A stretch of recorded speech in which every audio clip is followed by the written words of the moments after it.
I now hand the conference over to Mr. Shiv Muthu of CDR India. Thank you, and over to you, sir. Yeah, thanks. Good afternoon, everyone, and thank you for joining us on the Q4 FY20 results conference call of Kolte Patil Developers Limited. We have with us today Gopal Sarda, Group CEO, and Vikram Rajput, Head Investor Relations. Before we begin, I would like to state that some of the statements in today's discussion may be forward-looking in nature and may involve certain risks and uncertainties. A detailed statement in this regard is available on the Q4 FY20 results presentation that has been sent to all of you earlier. I would now like to invite Mr. Gopal Sarda to take the proceedings of the call further. Thanks. Good afternoon, everyone. A warm welcome to everyone present, and thank you for joining us today to discuss the operating and financial performance of our company for the fourth quarter and financial year ended 31st March 2020. I hope all of you and your families are well and safe in the challenging period prevailing over the last 3 months. As you know, financial year 1920 ended on a very unexpected and difficult note, with the entire world virtually coming to a standstill due to the spread of COVID-19 pandemic, with disruption in economic activity, manufacturing operations, global supply chains, and consumption patterns adversely affecting established frameworks both at macro as well as micro level. Real estate visibility has also remained weak at a macro level. In this backdrop, KPTL has delivered a reasonable strong financial and operational performance. During the year, our strong brand, customer visibility and operational excellence has allowed us to expand the liquidity available in our operating ecosystem, resulting in higher collections, healthy sales and net debt reduction. Financial year 20 was our best ever in terms of collection, which at rupees 1368 crore were up 10% and at the highest level in the company's 3-decade history. Strong collections resulted from our continued focus on operational excellence, accelerated construction activity, delivering to committed project timelines, thus creating a virtuous cycle of sales, execution, deliveries and cash flow across all our project locations. During the year, we continued to drive execution across all our projects and delivered 1.86 million square feet with OC received for 1601 units, including at Jai Vijay, Mirabilis, Western Avenue and Life Republic. I would like to highlight that we closed the financial year with positive sales momentum that has allowed us to achieve our stated guidance. We registered sales of 2.5 million square feet across all our projects. Life Republic recorded 1.05 million square feet of sales in financial year 20, the second consecutive year of 1 million square feet of sales. Ivy Estate, Western Avenue, 24K Pune portfolio and Bangalore projects were the other key drivers of volumes during the year. It is noteworthy that in the absence of any launches, the sales performance was driven entirely by the sustenance sales in existing projects across Pune, Mumbai and Bangalore. These evidences are robust sales and marketing machinery as well as brand recognition. To support and supplement our sales visibility, the company has built a very strong digital platform to ensure virtual collaboration, communication, and secure data transmission with its customers while working from home. KPTL has stepped up so that its customers don't have to step up. The rapid digitalization of sales channels, novel offerings, along with brand Kolte Patil allowed the company to deliver decent booking traction even during the lockdown period and ramp up sales to the tune of 60-65% of the normal quarterly run rate. As indicated in our previous communication, 180 homes were sold in the lockdown period till April 2020, and the momentum has further accelerated subsequently. So while liquidity remained a challenge for the sector during financial year 20, for KPTL there has been a reduction of rupees 83 crore in net debt. Net debt to equity stood at 0.35x, down from 0.47x on a YOY basis. Strong operational focus and collections have in turn allowed us to maintain debt at lower levels despite investing resources to accelerate execution and paying the second tranche of rupees 70 crore towards the buyout of ICSI Ventures 50% stake in our Life Republic Township project in Pune. On the operational front, we are happy to have resumed construction activity at Pune and Bangalore with 40% of the workforce. We are positioned to continue to scale up operation at our construction sites and look forward to reach optimal levels of execution as the lockdown eases out and normalized economic activity is resumed over the next 3 to 6 months. We are also exploring the increased use of technology to accelerate the pace of construction going forward while limiting the reliance on unforeseen externalities. Our Mumbai story continues to shape well with OC for Jai Vijay and IOD approvals for Goregaon and Dahisar redevelopment projects. Our Mumbai projects under approval are expected to be launched in 3 to 6 months and have aggregate top-line potential of approximately 1,100 crore in terms of KPDL economic share to be achieved through the capital light society redevelopment model. Overall, we expect to see larger contribution from Mumbai and Bangalore over the next few years. In addition to the upcoming launches in Mumbai, we also have 4 launches planned in Pune with aggregate top line to the tune of 2,000 crore for the company.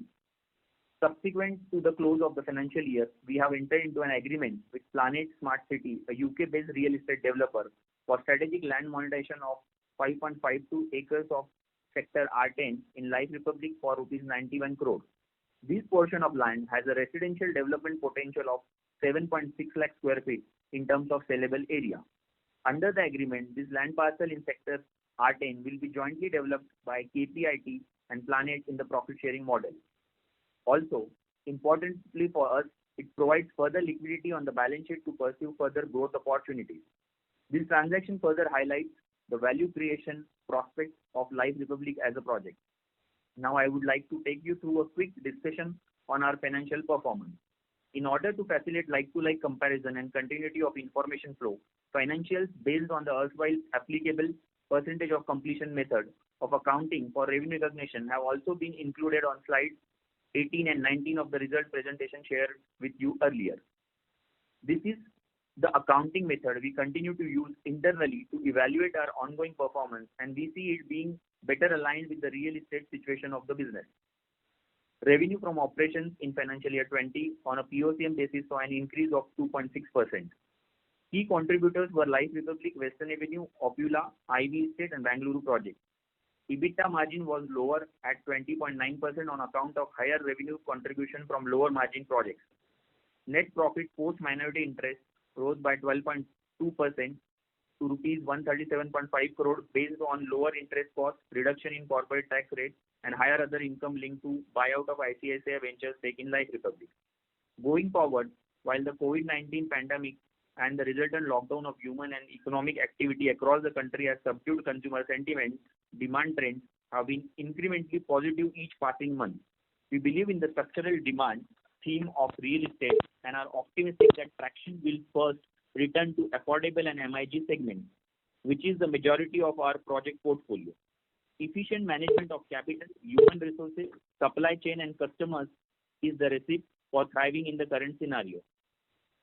Our growing brand equity, execution capabilities and balance sheet strength will be the differentiators in the Indian real estate sector, allowing us to capture growth opportunities and create value over the longer term. On that note, I conclude my opening remarks and would like now ask the moderator to open the line for Q&A. Thank you.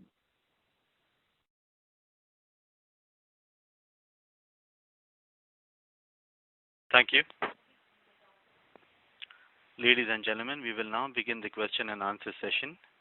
Anyone who wishes to ask a question may press star 1 on your touchtone telephone.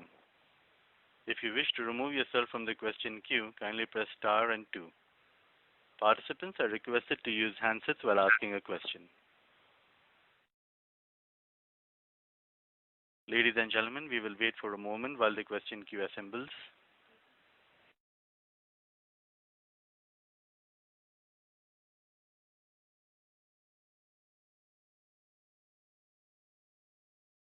We have the first question from the line of Manoj Dua from MD Investment. Please go ahead.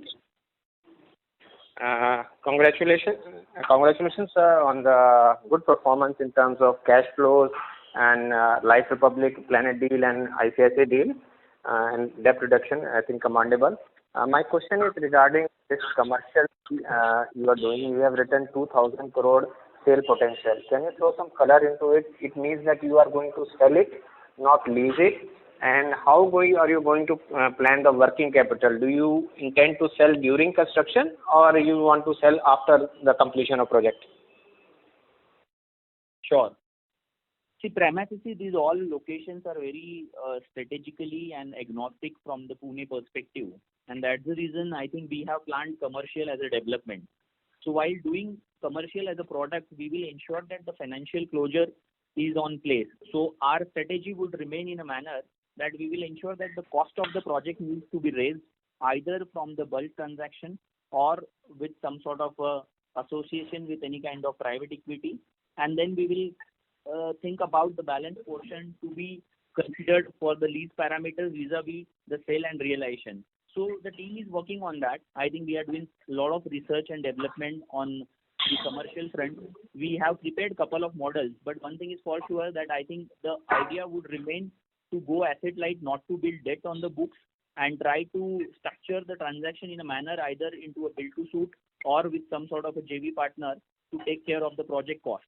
So we will have partial focus on internal accrual, partial through a bulk transaction, or some project wherein we feel that the sales would be coming to the system at a later stage, then we will prefer private equity as an option to take care of the financial closure.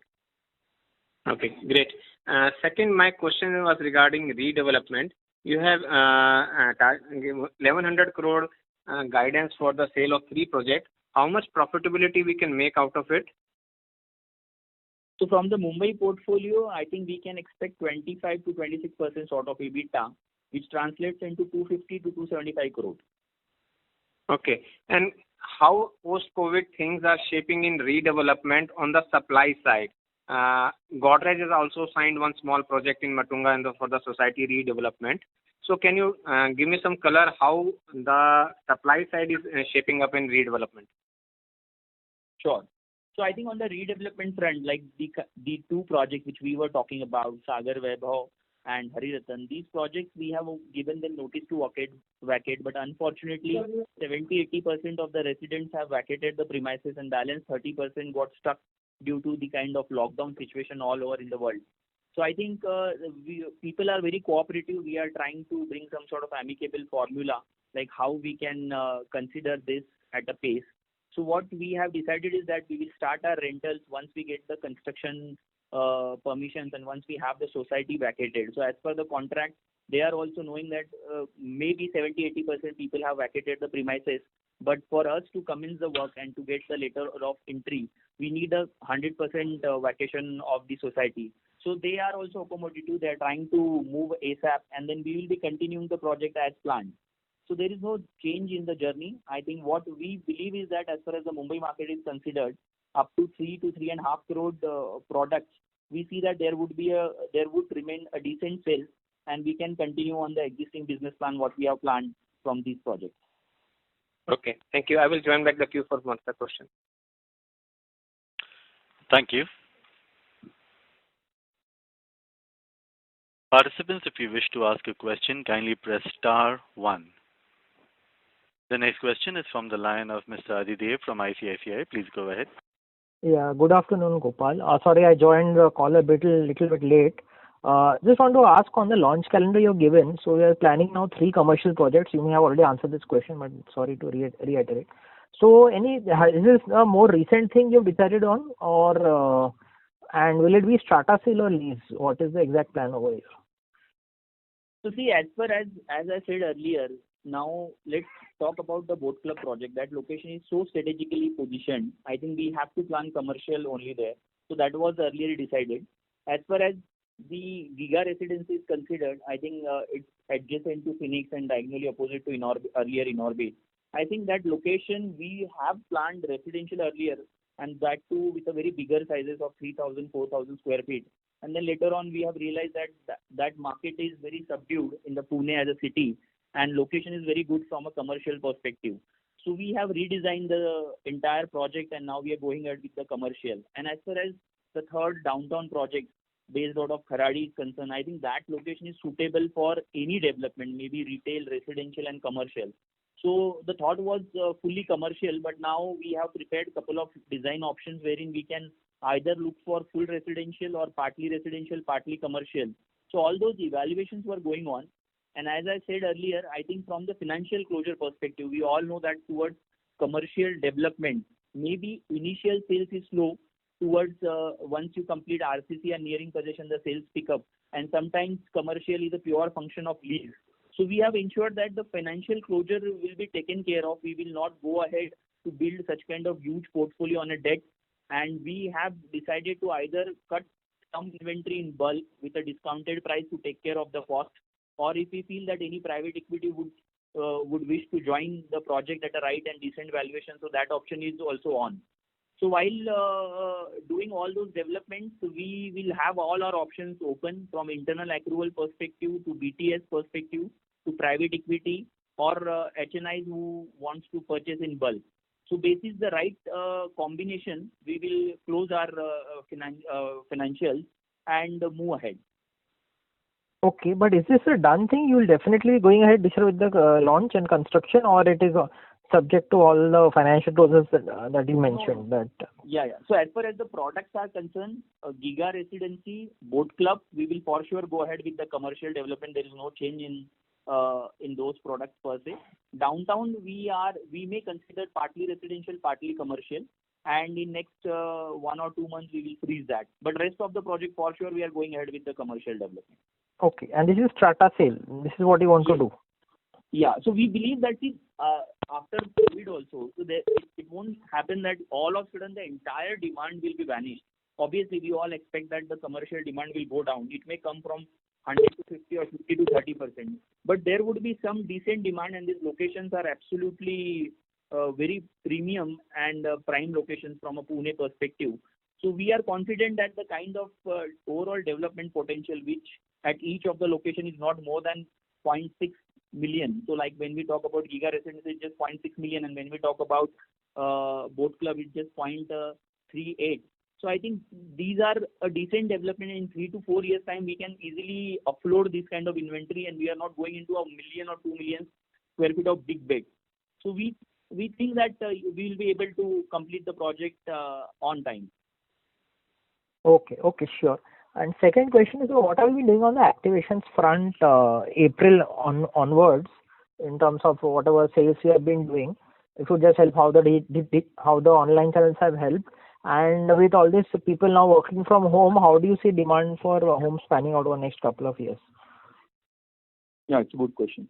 So I think if you see from April onwards, I think post lockdown we have quickly revamped the overall ecosystem of sales. We have created a strong digital platform. We have also created an open room wherein the customer can directly interact with our representative, and they can also have a complete virtual view of the project.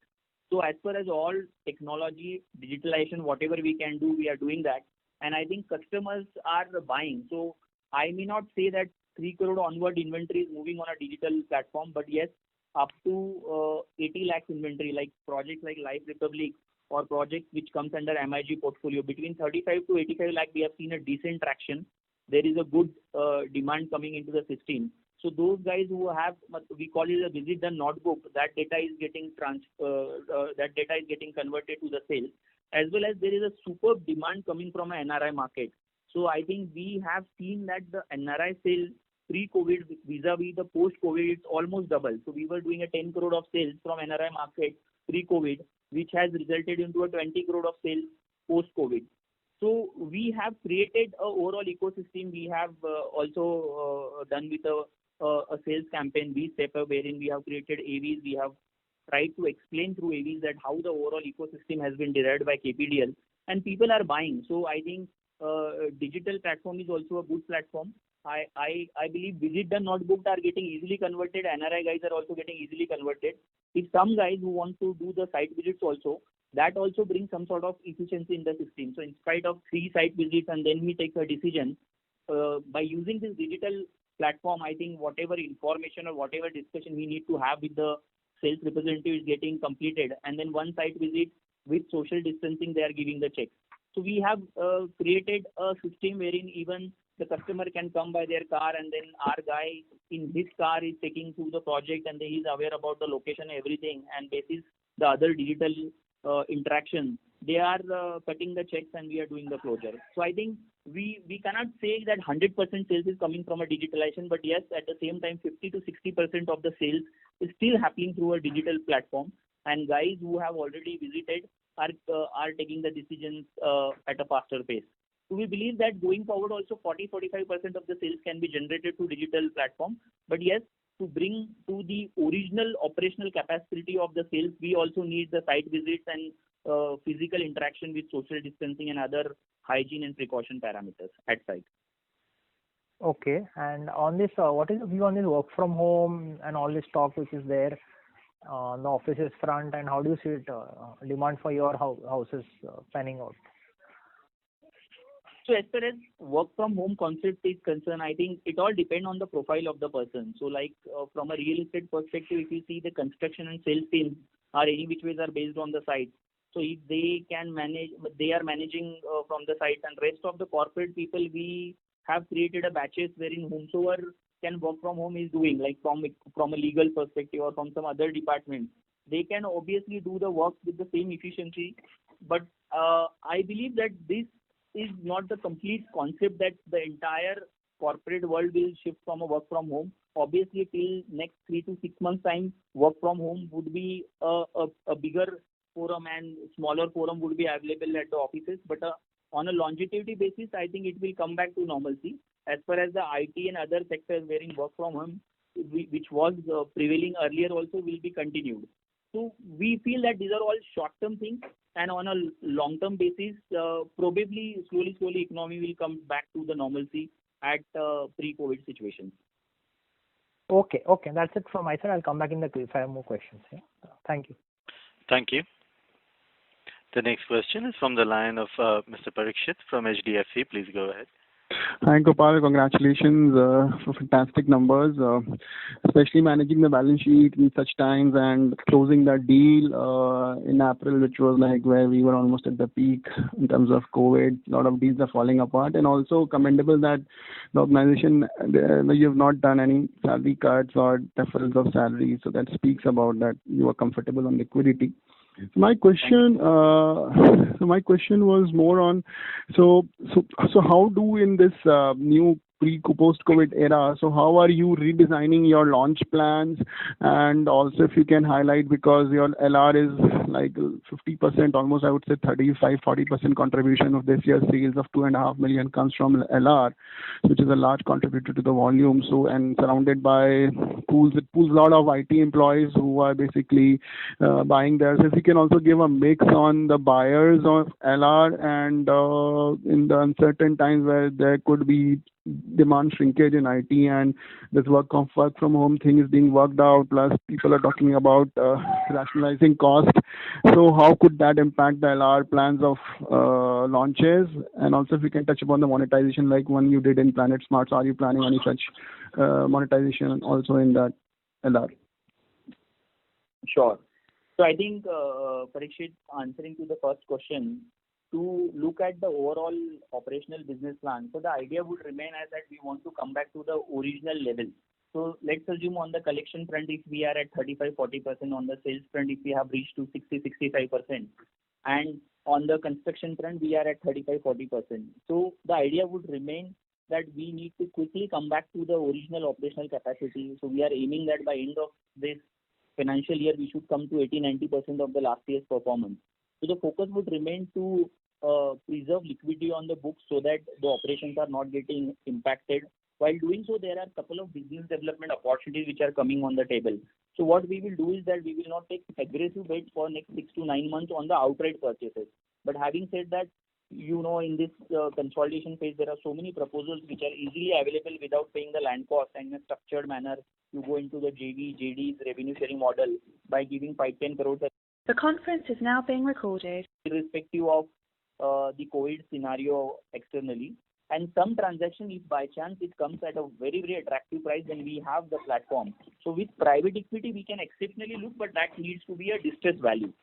As far as the overall sales angle is concerned, I think we have demonstrated the second year at Life Republic, wherein we have surpassed 1 million square feet. So now we feel that at maintaining 1 million square feet of Life Republic is quite possible, and for the same we always ensure that the replenishment of inventory has to be there. So from the existing 4 million square feet, if we have sold 2.5, 2.6 million square feet and we have left with only 1.4, 1.5 million, so we have already processed 2.8 million square feet under approval, which we are expecting in next 6 to 8 months time. So H2 financial year 21, we will have couple of launches at Life Republic, which will take us to 1 million square feet, or probably not million square feet, to 0.7, 0.8, if there is a further subdued atmosphere due to COVID. So Life Republic is one of the key contributors. As far as the other launches are concerned, So we have, if you see last year's performance also, we have collected 1,368 crores, out of which approximately 400-ish crore is my operating cash surplus, which has been utilized on various aspects, maybe paying to JV partners, maybe investing in Life Republic transaction, dividend, debt reduction. So likewise, we believe that even if this year we achieve 60-70% of last year's collection, still we can easily manage the kind of AOP which we used to deliver in last couple of years. So the idea would remain that 1.92 million square feet of sales with 70-80% capacity can be managed. The only thing which we will get a hit is towards the growth capital. Had it been the case wherein we were continuing with the same pace like a pre-COVID, then we could have got 400 crores sort of a growth capital which could have been deployed and taken the pre-sales to the next level. So now looking at that parameter, I think it will get postponed by 6 to 9 months. So instead of collecting the same money in this year, it may go in 21-22, and accordingly the launches would differ. But as we have already mentioned on the result presentation also, so these 7 projects, 3 based out of Mumbai and 4 based out of Pune, I think we will launch these projects, and we are confident that the kind of business plan which we have prepared for the organization, even we achieve 70-80% of that for these projects, we should be easily maintain our operational health. So the plan would to have the launches in a manner looking at the cash position at the company and ensuring the working capital is being intact, and we are not going back to the incremental debts and all. So we overall it looks like that since the position is unique because we have a net debt of only 434 crore by March 20. The portfolio is good, as affordable to mid-income would be the first to revive, and then we have 80-90% of the portfolio. By March 2020, we were having 1,350 crores as sold receivables lying on the books. And over and above that, we have some RTMI inventory to the tune of 250 to 270 crores like Raga, Jai Vijay, and one project based out of Western Avenue wherein we have retail shops.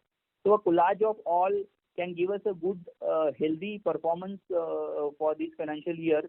Not obviously at the 100% of the capacity, but at least even we achieve 70-80% as financial year 21 we close. I think we would remain in that growth journey, and probably March 21 onwards, we will continue to focus on the growth plan which we have set for the organization to double our pre-sales and to bring the growth to the next level. So this year, we as a team has committed to first get the operations back at original levels, and then we will be accelerating towards the growth transaction. So basis the cash flows into the system, I think, Parikshit, we will take our calls at appropriate time. Okay. And just the mix of the clients in Life Republic, the buyers, so if you have some sense. Yeah. So as far as the Life Republic transaction is concerned, so basically our sector, our R10 sector is of total 1.4 million square feet, out of which half has been divided, and we have done a transaction with Planet wherein 50% money has come to us and 50% is linked to environment clearance, which will flow into the system in next 3 to 4 months time. And I think they have started as a phase 1, and if they like the performance, then there is a verbal commitment to us that they would love to continue the same terms and the same commercial for phase 2. So there might be a possibility that the same sort of transaction will be continued with the Planet as a company for phase 2 also. Phase 1 is just probably the thing that transaction happened in the pandemic time, and they don't want to take much of the exposure. So they have carved out from the full sector as phase 1, and they have cut a deal with us. And they are hopeful and positive for phase 2 also, but that will be completely dependent on the overall external environment and how our performance comes at Life Republic. So as far as Life Republic is concerned, since we have so many sectors, we have so much of FSI, so in future also, if there are any transaction wherein we feel that is bringing some sort of value addition to the company, or if we are getting a good monetization which we can utilize for the growth opportunity, we will be open for those kind of transactions in near future as well. So this 90 crores is, you have received 45 crores, you are saying, out of 90 crores? Yes. So for 50% of that we have received, and 50% was linked to the approvals. So we are expecting the approvals by September or October. Once we have the approvals in hand, then the second tranche will flow into the system. And this annual sales of 2.5 million is net after cancellations or any. So this is net sales, right? This is not the gross sales. Yeah, it's purely a net sales. We have been continuously reporting on the net sale basis. So our gross sale for the year was beyond 2.7, 2.8. But what we have reported is a net of cancellation, which is 2.5 million square feet. Just lastly on the cash flow, there's some JV partner or land cost of 175 crores which is paid out. So what is that? Because I understand the LR buyout is 70 crores, but what is this 175 crores? So if you see from that 175 crore, there are a couple of projects. So you see during the year, Motilal Oswal has got exit. So the substantial chunk has gone to Motilal Oswal, which for their investment at Western Avenue. Second, Stargaze being a JV project, one share goes to that landowner, and in Western Avenue there was some stock which has been assigned to the landowner at the time of that land land acquisition, and he was retaining that stock. So he has offloaded that stock, and that amount has gone to him. And as well, like Tuscan and Three Jewels, being Ask Capital and Portman Holdings being the partners. So these are all share of the JV partners from a respective project, and substantial goes to Stargaze and Motilal Oswal being the largest contributor for the year. So you're giving them exit, or they're selling their stock and you're giving the cash flows to them from the project, from their stock which is getting sold? So I'm not able to understand this thing. So I'll give you one by one. So basically, as far as the Motilal Oswal transaction was concerned, we have assigned some stock to them and some stock to us. So their stock also, the responsibility of selling their stock was also lying on us. So that stock got sold for the year, and that money has been transferred to them. As far as Stargaze project is concerned, it's a JV. So we are getting 62%, they are getting 38% of the top line. So they get their revenue share of that. Likewise, some distribution has happened at Three Jewel and Tuscan during the year. So whatever surplus money is there, when we split that, 50% comes to us, 50% goes to JV partners. So some money has gone to Portman Holdings and Three Jewels as their share of profit from the business. And since we are talking about the cash flow, the surplus distribution has come as a part of JV partner. Okay. So it's more like confusing. Yeah, I got it. So it's more. It's not that you are basically buying. No, this is basically sharing of cash flows with the joint. Okay, JV partner cash flow sharing, basically that is what is basically the outgo towards their share in that project. Economic interest. Their economic interest to the extent you are paying them off. Oh. Yes. Nothing related to land. You have not acquired any new land, right? No. Except Life Republic, which we all know about.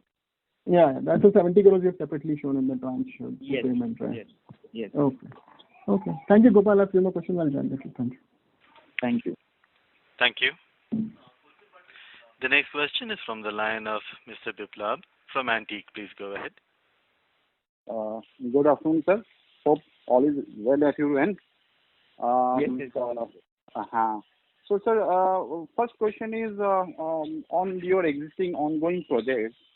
In general, if we assume that no incremental sales happen in the next 6 months or 1 year, and you don't have any external funding per se, would these projects run on their own from the internal accruals, from the receivables of the sold units? I mean, can you fund the construction from the internal accruals? In general, all of your projects. Sure. So I'll just explain you in detail. So I think if you have seen by 15th of March, we have raised invoices to the tune of 145 crore, and that has been forwarded to the customer. And I think that 145 crore will flow into the system. Also, I have mentioned about my RTMI stock to the tune of 270 crore. That can also come irrespective of any construction flows on the system. And when we talk about the 1350 crore sort of sold receivables which are lying on the books, I think some construction needs to happen, and which is also started. So I think at any given situation, if you will consider there is zero construction, zero sales, still we can collect 400 to 500 crore sort of collections, and from that we can manage the construction. Now, if we are assuming that there is zero construction, then what we have to do with this 400 crores? We have to clear the existing vendors, which will not be beyond 60 to 80 crores. So this 400 crore we will have to utilize towards overheads and interest. So I think that can take care about the operational aspects as far as financial year 21 is concerned. But having said that, looking at the current parameters in the month of April, May, and now June, since as I said, 30% to 40% labor strength is there at all the sites, and some momentum is happening. So earlier, let's assume if the slab was getting casted in 10 days, Now it may be taking 1 month or 40 days. And this situation will remain for next 3 to 4 months. But we are hopeful that in the kind of response which I'm getting from construction team is that labor wants to resume back, and slowly they are coming back. So we expect that by October or November, the situation will come back to 70% of the existing capacity, and that is more than enough for us to derive 900 to 1,000 crore of collection for the year. So basically, sir, you are saying that if construction starts and there is no restriction or 40%, 50%, 100%, without incremental sales, you will have net positive cash flow for the construction to go on and all the projects running, right, sir? Yes. Or I'll give you a second example wherein let's assume there is no sales, no construction. Now what company has to manage is about their overheads, which consists of employee costs, admin costs, and now marketing expenses would be zero because we are not doing any marketing activities, assuming under your example. And what we have to pay is about the existing channel partners payout. Now these tunes to the tune of 150 crore to 180 crores, and then let's assume if we add interest of 60 crores for the year, which is around 225 crores. So this 225 crores can be easily taken care of from the 400 crore cash flow, which we can collect 145 existing invoices and plus the RTMI stock of 250 crores. So still we are operating positive if we want that on a standstill basis. Okay, sir, my second question is on your Mumbai projects. My understanding is that based on your timeline given, 3 months plus minus, is that you are ready to launch or you have all the approvals in place, right, sir? And so in that case, just wanted to understand, would you need any additional funding for the debt funding, private equity funding for the project to be launched? And I just want some color, like at what price points you are planning to launch, because pre-COVID you might have some business plan. We are going to launch at this price. But post-COVID, your business plan might have changed on the pricing point. And what kind of margin do you expect in this project, in the Mumbai projects only?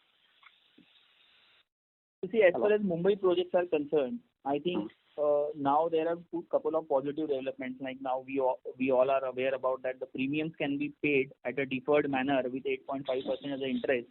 So there is no debt coming on the books. Neither we have to classify this as an interest. What we have to do is this 8.5% can be considered the project cost. So the structuring of the project has happened in such a manner that the corpus is also being paid in 3/4 tranches.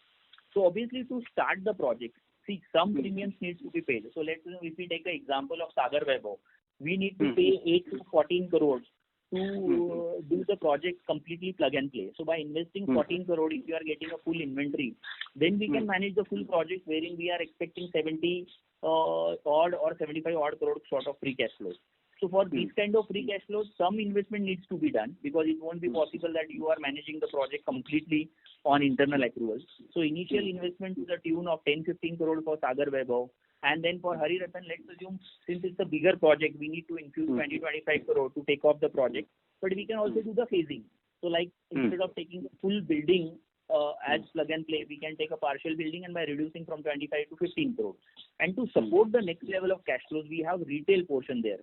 So typically retail transactions are a good cash source to the developer because those transactions typically happen at a 50% down payment and 50% linked to construction. And these kind of buildings, we can take a part also in give earlier possession to retail portion compared to residential.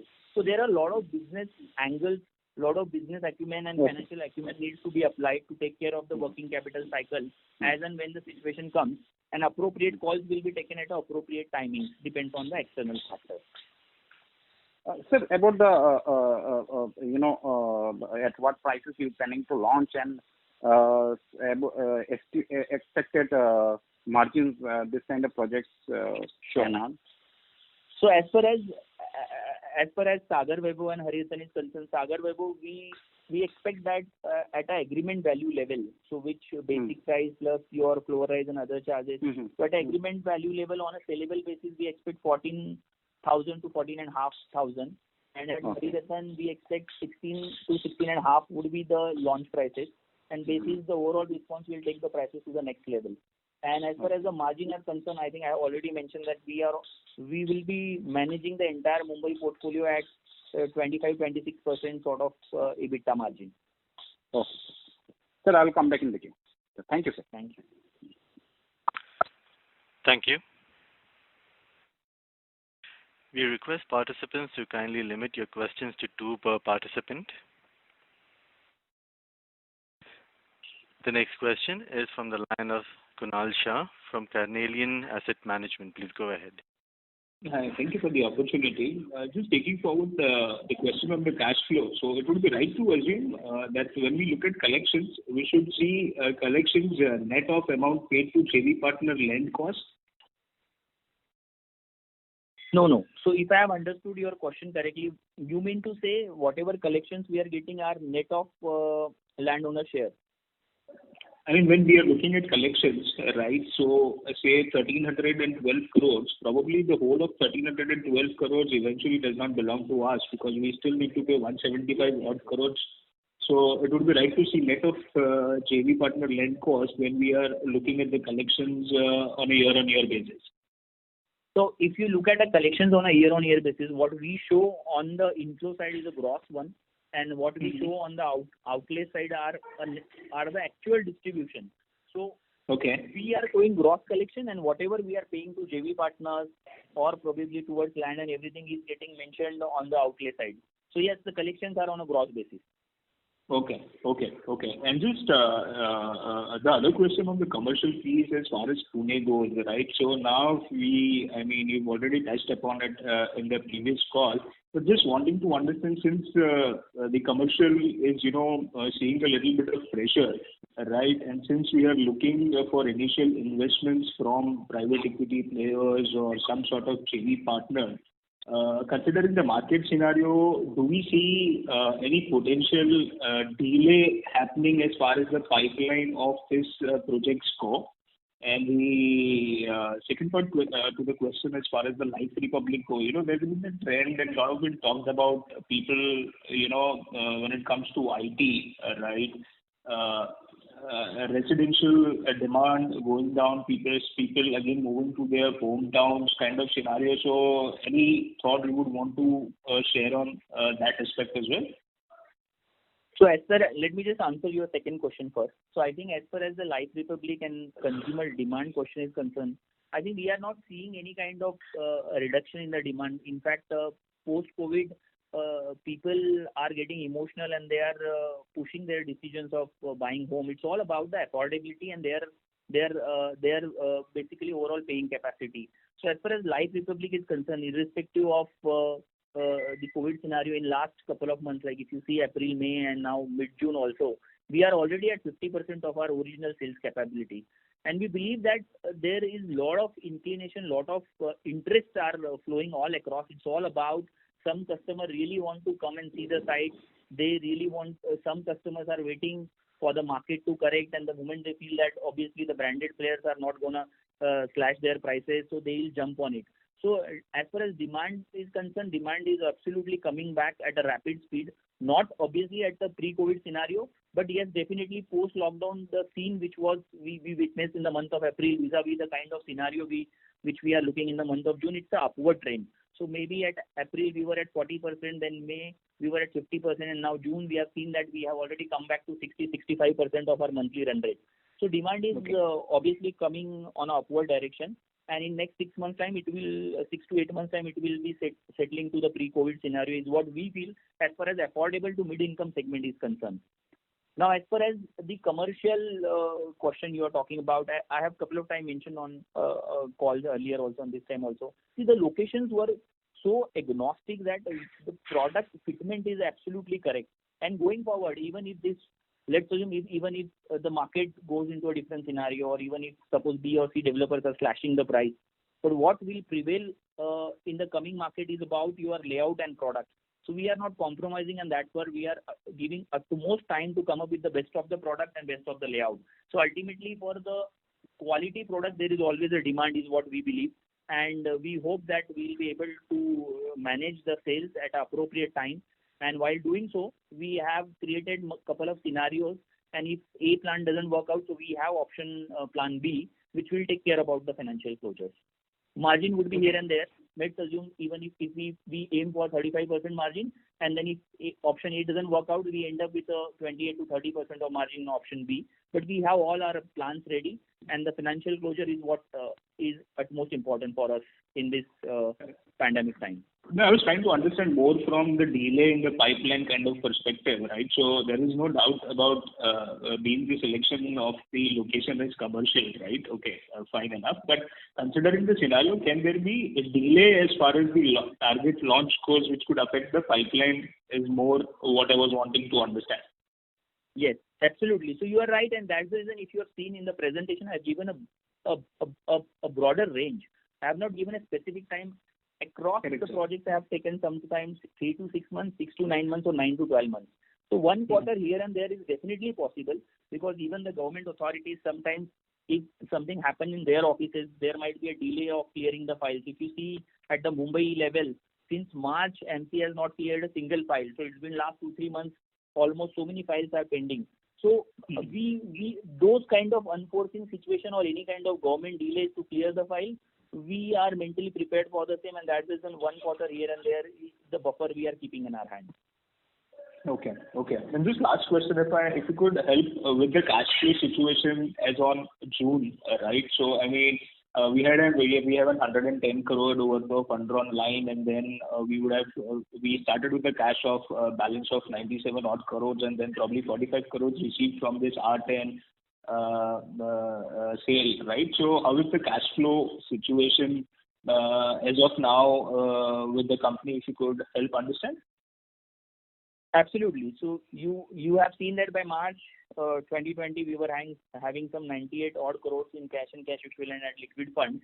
And as the second 45 crore will definitely come, I think the only change as the drastic drop which we have seen is in the month of April and May. The reason being, banks were not ready to handle this kind of pandemic situation. So they were into like a complete wait and watch mode. So first April and May month, they were very, very slow to disburse even the registered cases. So there we have seen some drop. But now probably in the month of June, we are expecting at least 50% of our monthly run rate. Now what they have done is that they are also taking care of last 3 months salary slips of the customer, what kind of deduction has happened, how many pink slips have been given to the employees, and whether they have the sanction limits to those kind of customers. So we have also checked our portfolio. In our portfolio, hardly 1% of impact has come, but 99% of our customers are into a healthy shape, wherein now the collections will start flowing into the system. And this month also, we are expecting 55 to 60% of our monthly run rate, which was not the situation in April and May. So April and May, we were just 30-35% of the collections because of the bank's conservative approach. Okay.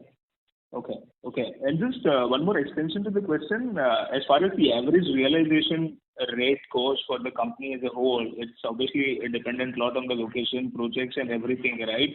But how should one look at it now, considering the changed reality that is there, and there has been a lot talked about slashing of prices and everything, right? So what are your thoughts as far as industry goes, Kolte Patil goes, and how should one look at that as well, if you could help? Sure. So if you see, as I think your question consists of 4-5 parameters. One, while we cannot only focus on the margin, we have to deliver a requisite volume, because the kind of infrastructure, the kind of overheads which all the developers have set for the next level of growth pre-COVID. So I think there are certain overheads which they have to justify. There are certain debts lying on the books which they have to justify. To justify that, there is a requisite volume which one needs to deliver. And now to deliver that requisite volume, if there is some sort of a price, we say price discount accommodation one has to take. Let's assume for a Pune market, we have always enjoyed a voluminous sort of responses to all our launches by giving just 2-3% sort of discounts. So I think those kind of discounts, one should be flexible and open during campaign time, during probably some festive time, when we create a good campaign and we say that these are the, sometimes we give freebies, sometimes we let them enjoy some 2-3% of interest cut. So all those 2-3% should be keep in our hand to generate the next level of volume. And having said that, I think probably one has to also focus on cash flows and margins. So each of the payment needs to be assessed in a manner that either you should win in cash flow or margin. So the simple idea to manage the business is that you have to assess your all payments, all decisions in a manner. Either you are winning on the cash flows or you are winning on the margins. And that's how you have to plan for your next 1 year. It doesn't matter. Let's assume for the next 1 year, even if we are coming from 26% EBITDA to 22% EBITDA, but we are able to bring back the liquidity, cash flows, and overall volume to the system, I think it's a fantastic parameter. And then from once the market settles down, then you are there in the business for the next couple of decades. So I think those kind of minor flexibilities one should be open for, and at the appropriate time, those kind of decision needs to be taken to take the organization's operational excellence to the next level and come out of from this pandemic situation. Okay. And you did touch upon every aspect as far as the Bombay goes, commercial real estate goes, everything. But any thoughts on a joint development model? So we have been doing 55-60 crores for last 2 years now, right? So how do you see that shaping up in the current year or probably in the next year? And is there any scope to kind of take it to the next level as well? Because that will further help us in the augmentation of the cash flows for the company. See, I think as far as my knowledge is concerned, for all the organization and all the management, the first and foremost thing is to bring back the operational excellence. And to bring back the operational, everybody will try to preserve the cash to ensure that there should not be any hindrances while managing the current operational excellence and to maintain the working capital cycle. So probably for next 6 to 10 months, I feel that developers will not go for aggressive land acquisitions, which they were doing pre-COVID. So everybody will try to enjoy this second phase of consolidation, structure the transaction in a profit-sharing manner or JV, JDs or revenue-sharing manner by creating some sort of skin in the game, by giving some deposits. And structuring will play a fantastic role going ahead. And I think, as I have mentioned on a couple of my calls, one has to ensure that while entering into any transaction, he has to pay for 3 to 4 year inventory and not for a 10-year inventory. Because the moment you go into that trap of acquiring for 10-year inventory upfront, then phase 2, phase 3, there would be inventory carrying cost, which kills your profitability and which kills your overall margins. So prudent decision needs to be taken. On the second aspect, as the overall scenario looks like there would be a delayed demand to the commercial or shortage demand, yes, commercial will see some sort of hit definitely. And on the residential front, I believe that Pune and Bangalore markets are very stable market, and up to 1 crore there is a phenomenal demand which we have already seen. Now also the demand is there. And as far as Mumbai portfolio is concerned, I believe that up to 3.5 crore, there would be a decent sale. There would not be a much disruption. But yes, 10 crore and above ticket size, there will be a very, very difficult time. And we may see some sort of a deep price cut in those segments. So we are playing safe. All those 3 projects which I had mentioned earlier, Sagar Vaibhav, Om Shri Gokul and Hari Ratan, I think those are falling in less than 3 crore sort of ticket size. That's the reason we are hopeful that maybe there is a delay of 6 to 9 months on the business plan front, but we will be able to offload the inventory with a decent margin. And our plan is that we are continuing with, we'll be continuing with the launch as planned. Maybe a delay of 3 to 4 months depends on the overall external scenario. Great. Thank you, and wishing you all the best, and hope you and your team keep safe. Thank you. Thank you. The next question is from the line of Mohit Agarwal from IIFL. Please go ahead. Yeah, hi, good afternoon, everyone, and congratulations to your team on a strong FY20, especially cash flow numbers. My first question is, sir, I see on most of your projects you have easy payment plan schemes like 1090, 2080. Just one thing, are these would be all bank subvention schemes, right, or developer subvention? And what would be the share of, you could give some idea of the share of these schemes contribution in terms of final sales, numbers. So let's say if you're doing 100 rupees of sales, then what percentage comes in from these schemes is what I wanted to know. And last bit of this question is that, is there a cash flow impact because of these kind of schemes? Like, does the cash flow get deferred or something like that? If you could help understand that. Sure. So I think if you see the overall portfolio, we have only couple of projects wherein these kind of 1090 or 2080 schemes are going on. And that too, in fact, to attract and help boost sales post-COVID. So I think pre-COVID scenario, if you see, we were only 15% of the portfolio which were falling into that payment schemes, and 85% were a regular CLP payment. And post-COVID, if you see, 25-30% is falling into that 20-80, 10-90, and 70% still we are managing on a regular CLP basis. I believe that this is there for a short-term period, let's assume for Q1, to boost the sales. And the moment we feel that we are almost coming back to the normalcy, we will again shift or we'll go back to the original CLP plan. So let's in first 3-4 months, whatever we have contributed, we have to further divide it by 3. Let's say even if I'm saying 30% of the sales we are generating through 2080 or 1090, and then on a year-on-year basis, on a full year basis, if we have to divide by 3, so 10 to 12% collections will be deferred, but 85 to 88% collections will flow into the system as planned, as per the CLP plan. And sir, this would be bank subvention, or you would be giving on from your balance sheet? How are these schemes? So we are giving from our balance sheet. So how we do is that typically when we go for 1090 or 2080, we increase the prices, and that the interest is there on our books, and that effect needs to be given to the pricing. So if you are selling at 5,200 per square feet, and we feel that for 15 to 18 months the interest cost comes to 300 rupees, then we are selling those products at 55, 5600, and we take care of the interest on our books. So basically, it's purely a developer funding. Perfect. Sir, you talked about the new deals that are coming and second phase of consolidation. Have you, as of now, started receiving any calls, distress calls from developers, or I think is it too early, to comment on that in terms of distress developers? Yeah, I would divide into 2 parts. So if you are talking about the distress, I think we have not seen the 100% acquisition is going into a distress sale sort of atmosphere.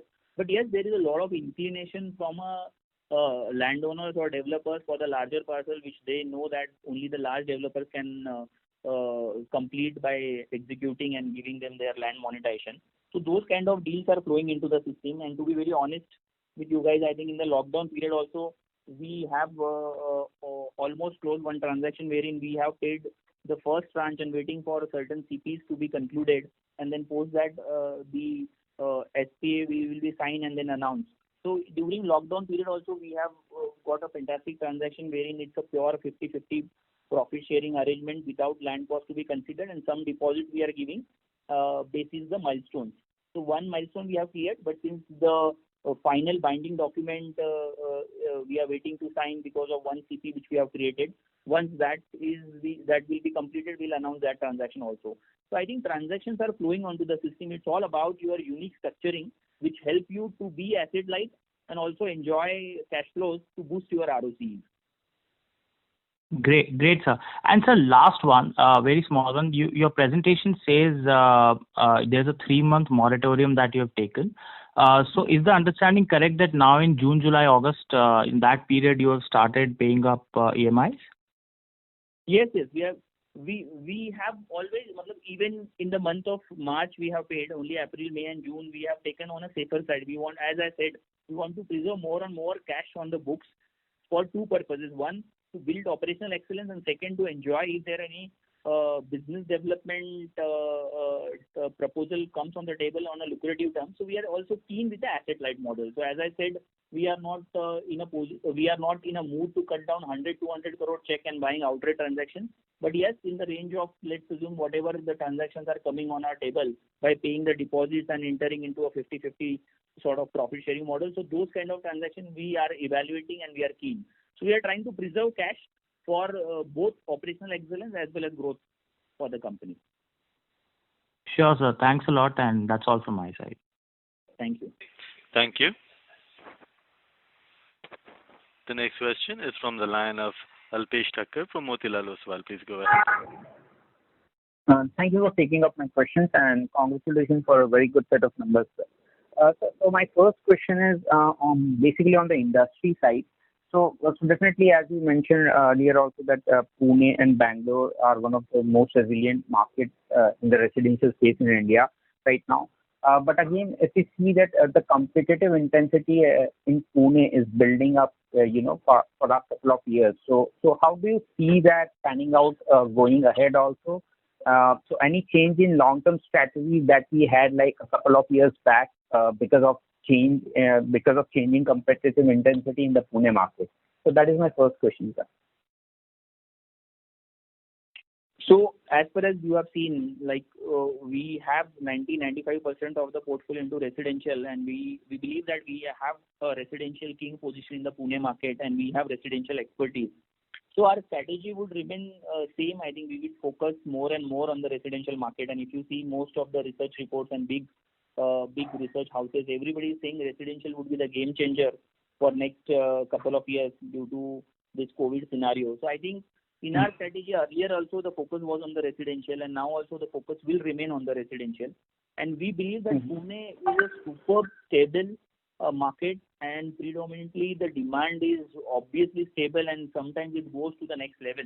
So depends on any kind of migration. If it happens from Bangalore, Mumbai or other market, the demand will go to the next level. Even if there is zero migration from the other places, I think Pune has an appetite to give year-on-year basis of 10 to 15% incremental demand, which we are witnessing from last couple of years. So the focus would remain on the residential, and I believe that Pune market is a very stable market. In fact, we will try to take the numbers to the next level, and for the same, we will do more acquisitions. We believe that we are also running short of our market share. So even if we have done 2.5 million, we believe that 3.5, 3.8 million is very much possible in the Pune market. It's all about short of launches, short of projects, and that's what we have to see. And then we'll be able to show to the market the brand strength and the overall operational excellence by the company. Okay, got it. And so one thing that you were mentioning that you will go ahead with any kind of deals or project acquisition only if the deal is like very lucrative for next 1 year at least to preserve cash and stuff like that. So just wanted to understand what kind of project IRR do we see when we talk about a lucrative deal? So just a ballpark figure, and what is the strategy over there when we evaluate a deal which is like lucrative to be taken care of? So let me just clarify. See, all the deals are not linked to the IRR. So IRR would not be the only parameter which derives on the deal, and IRR is the only parameter when we go for the outright transaction. So when we talk about JV, JDs and profit sharing, I think the IRR goes in 3-digit, 4-digit also sometimes. So those are basically a per square feet sort of profitability on the margin front for the consolidation P&L. Yes, but when we go for the outright transaction, we believe that 25 to 30% sort of IRR has to be there. So if any land which we are buying under outright model, then we aim for a 28-30% sort of IRR. And while other structured deals in profit sharing, JV, JDs or revenue sharing, those are completely dependent upon the EBITDA margin, what we can maintain for consolidation results, and ROC for the company, which creates a value creation program for all the stakeholders. So those deals depend on those parameters. Okay. Got it. Thank you, sir. That's it from my side. Thank you. The next question is from the line of Mr. Parikshit from HDFC. Please go ahead. Hi, Gopal. So earlier you said that there is 1350 crores of sold value of the sold projects, right? Receivables, yes. So this is so how much is the construction cost you have to incur on this to complete these projects? I think it would be around in the range of 750 crores. Ballpark number I am giving you. So we have around 750 crores of pre-tax cash flows, but out of the 13,450 we not collected anything, right? So there's no collection. So this is net value of sales, which is yet to be collected from the clients, right? Yes. So let me just explain you in a detailed manner. So when I'm talking about the sold receivables, this 1350 consists of registered, unregistered sales lying on the books on March 2020, out of which 145 crore invoices have been raised and forwarded to the customer for collection. Okay. And cost to complete for this 1350 crore would be in the range of 725 to 775 crore. I don't have the exact number, but I'm giving you a ballpark number. The reason being, even if you see this current year, we were operating cash surplus by 400, 450, and we have created certain RTMI inventory. Now, when we talk about the RTM inventory, the cost to complete is less. So it may be a lesser number. I don't have the exact number, but it won't be beyond 750 crore for sure. So you have like a pre-tax surplus of roughly around 430 crores left from the existing whatever is being sold. Right? Is it the right understanding? More, na? 1350 minus 750, 500 approximately. Yeah, and plus 145 crores. Okay, you have built it, but still not come. Okay, it's still yet to come. So I subtracted Yeah, that so also. that we have considered. That we have considered logically in that 500-ish. Yeah, I got it. 1350 is adding that 145 crore. Okay. Besides this, you have, so the roughly generate close to 500 crores of pre-tax cash flows, plus you have 3.77 of ongoing but unsold. So that will roughly get you around 1,600 crores at 5,000 crores realized, 5,000 rupees realization, around 1,1700 crores of inflow will come from there, and for that you will be spending close to how much, 900 crores of construction cost? Absolutely. So I'll give you numbers once again. So let's assume, suppose the existing sold receivables, which we are talking about 1,350 crore, and then we considered approximately 3.77 million, which you are referring from the portfolio slide. So we will be having a free cash flow to the tune of 1,900 to 2,000 crore, and we are expecting 1,450 to 1,500 crore as a post-tax cash flow, which will flow into the system in next 30 to 36 months. Depends on these 4 million to be uploaded. Okay, so 1,400. So out of this 3.77 million, so if I take a 5,500 realization. 1,500 crore as a post-tax free cash flow you can assume from the current ongoing project plus the sold receivables. Okay, 1,500 crores. Pre-tax 2,000, post-tax 1,500. So pre-tax 2,000 you're saying, okay. Yes. But it looks to be a high number, because if from the 1,350 500 is pre-tax, then from 3.77, if it is 5,500, so you're looking at 2,000 crores of sales. On that, at least construction cost will be 3.77 into 3,000 will be a construction cost now? No. The reason being, I'm telling you, most of the inventory, as I said, we have to also keep in mind the RTMI angle. So as I said, that 270 crore inventory is ready. Now Jai Vijay 0 spend, Raga 0 spend, and the retail portion of Western Avenue we not have to spend. So that is that also your work? Yeah. So I have a detailed working. I'll ask Vikram to forward you on that front. I don't. So you have included that 270 crores of ready to move in inventory where nothing much has to be incurred now. So that including that is, you're saying, is 2,000 crores of pre-tax cash flows and post-tax 1,500 cash flows. And your share of this 1,500 will be how much approximately? Now you have to consider 93% because hardly there are much. You consider on a 90% basis on a safer side, because the 7-8% minority share will go out of it. Okay, so 90% of 1,500 is what will be your share. Usually what happens when we talk about the construction cost, it's not 3,000. Usually the building cost is always in the range of 21 to 2,200, but in terms of the internal sector infrastructure and outer infrastructure, so a project like Life Republic and Ivy Estate, the external infrastructure has been completed and that has already gone to WIP to P&L and has been recognized. So what we have to, couple of sectors are there wherein the construction cost will be on a lower side because the external development has been completed in last couple of years. So a collage of all will come to these numbers, and these are the calculated number I remember, but I don't have exact numbers in my right now in front of me. But I think Vikram will provide you these numbers separately on.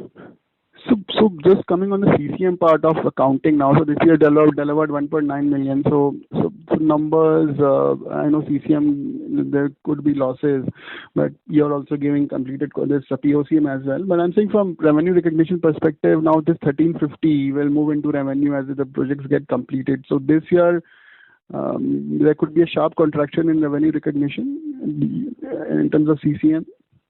Yes, you can assume, because the CCM is it's a very, you will see lot of weird results sometimes because of the kind of accounting treatment. We have to link it to OC. Now let's assume for the year, if you are not getting possession beyond 500 units, you may see a substantial drop on the revenue recognition front. But what I believe we have to look is from the pre-sales perspective, collections perspective, and that's the reason we are continuously giving the POCM, which is the right way to analyze the overall EBITDA, financial ratios, and other parameters for the company. Because CCM, CCM, you will see a lot of weird results sometimes, depends on those quarters when you don't have booked any revenue recognition because you have not obtained the OC, but the overheads are getting recognized in the books, and that creates a losses. And then what happens in quarter 1, quarter 2, quarter 3, you have created a losses, and all of a sudden quarter 4 you have booked a certain revenue wherein only the construction and limited non-construction expenses are coming, which is giving you an inflated EBITDA and PAT margin. So those are, it would be, it is not advisable to do analysis on the CCM front and derive on some sort of conclusion. Just on the projection, because you have to do projection. So this 1,300, 12, 11, 20, 30 crores, which 11, 30 crores you did for FY20. So now that 1,350 is only what will move into revenue recognition, right? So, and besides that, is there anything reversals which you had done earlier because of the new shift? So anything is pending from that to be recognized? So if you can just give a background, how much can we recognize in a sense, your own estimate of this, like which was 1130, how much will it fall down to 500, 600? So this year, how is it looking out of that 1,350, which is pending to be recognized? And plus whatever is reversed earlier as pending. Yes. So see, for the year, let me just give you some light on the project. So I think we assume a situation on March 21 where a couple of towers based out of Life Republic, like R16 tower, G and H building, we will see possession. R1 tower, A and G building, we will see possession. And then probably we will try our level best to achieve possession for E and F tower at Western Avenue. And there were a couple of towers at let's say like L, M, and O and Tuckner. So we have to calculate those numbers, Parikshit. It would be a very odd number if I throw something. These towers, how sellable, average, and all needs to be calculated and provided. So Vikram is noting all those things. On a one-on-one basis, if you can get that. Sure, I'll do that. Thank you. Thank you. Thank you. We have a follow-on question from the line of Kunal Shah from Carnelian Asset Management. Please go ahead. Just one question on this 1,400, 1,500 cash flow, which we just talked about in the previous question. So if I understand correctly, you're saying that 90% of this would be Kolte Patil share, right? I mean, I missed out the part which was about the joint ventures or partners share. Yes, that's right. 90%. Okay, thank you. That was pretty helpful.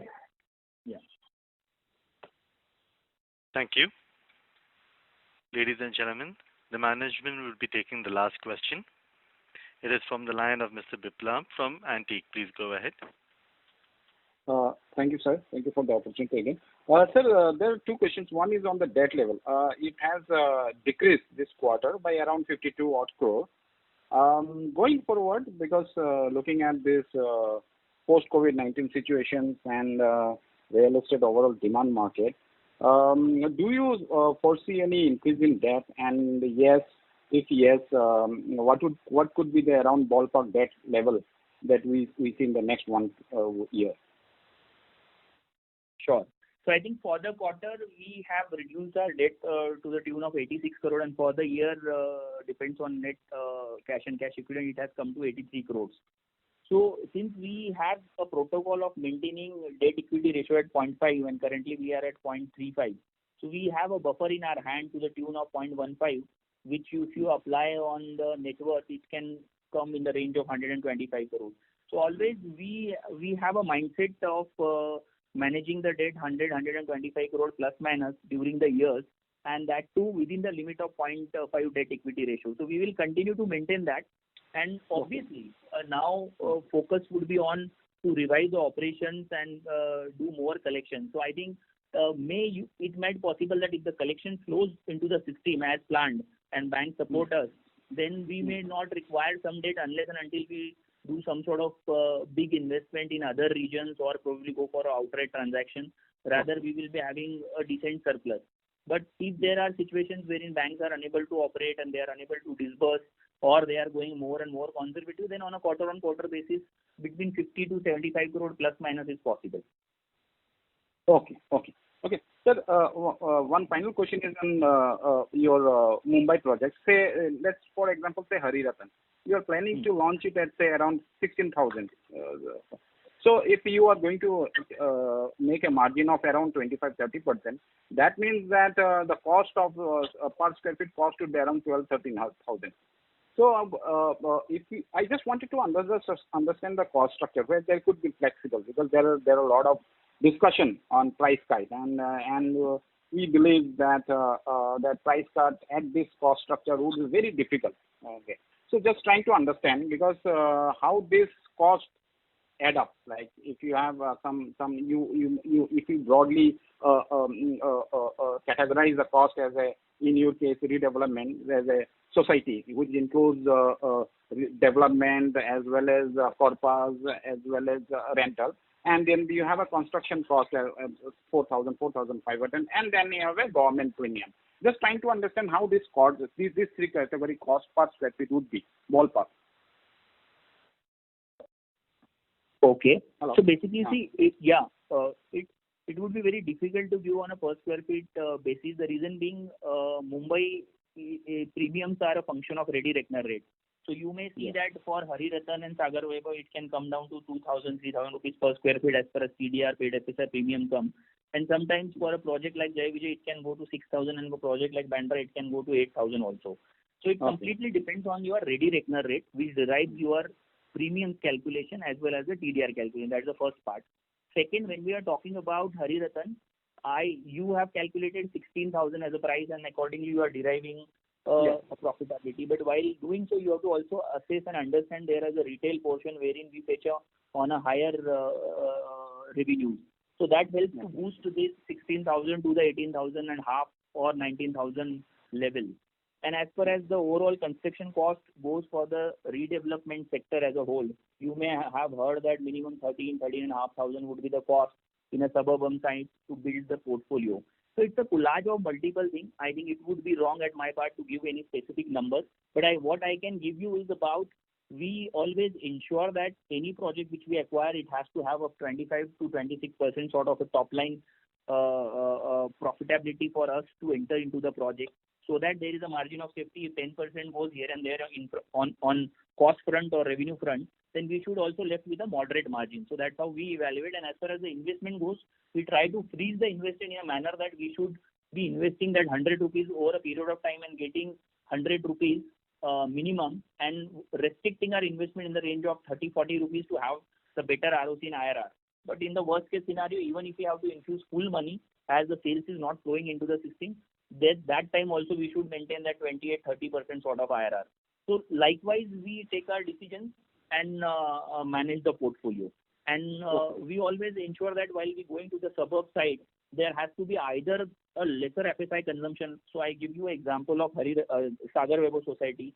In spite of 15,000 rupees per square feet, we are able to make profitability because their existing FSI consumption was very low. It was to the tune of 0.5, 0.6, and we have not given them more than 1.1. So we have enjoyed the not from the 2.5 as well as the incremental FSI also has come to us because of our contractual clauses which we have demonstrated that time. So that gives us the next level of profitability.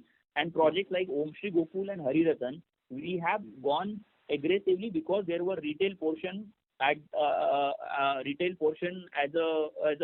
developer share, which is boosting our APR to the next level. And again, we are coming back to 25% of the EBITDA. So there are multiple parameters which one has to assess. But on a broader level, you can assume that 12,000 to 13,000 or sometimes 14,000 per square feet would be the costing. And if someone can derive 20,000, 21,000 as an APR, then there is a lot of that 25% margin can be easily maintained. Otherwise, the collage of residential and retail will again take you to the same number in a prudent and a structured manner dealings with the society. Okay, sir. No, my question was from the point of view whether price cut is possible, because that was what my belief is, that price cut is not possible. So I have given you that answer as well. Okay. First and foremost, we don't require price cuts in those segments because those are 2.5 to 3 crore range. Even if we are going with a price cut of even 5-7%, still we have decent margin. We may end up coming from 25-26% to 18-19%. So margin of safety has been there in our hand. As and when the situation comes, we can take those appropriate calls. But prima facie, we don't feel neither of the portfolio we have any plans to cut the prices as of today. Okay, sir. Okay, sir. Thank you, sir. Thank you. Thank you, sir. Thank you. Ladies and gentlemen, that was the last question. I now hand the conference over to Mr. Sarda for closing comments. Thank you once again for your interest and support. We will continue to stay engaged. Please be in touch with our investor relations team for any further details or discussions. Look forward to interacting with you next quarter. Thank you. Thank you. On behalf of Kolte Patil Developers, that concludes this conference. Thank you for joining us. You may now disconnect your lines.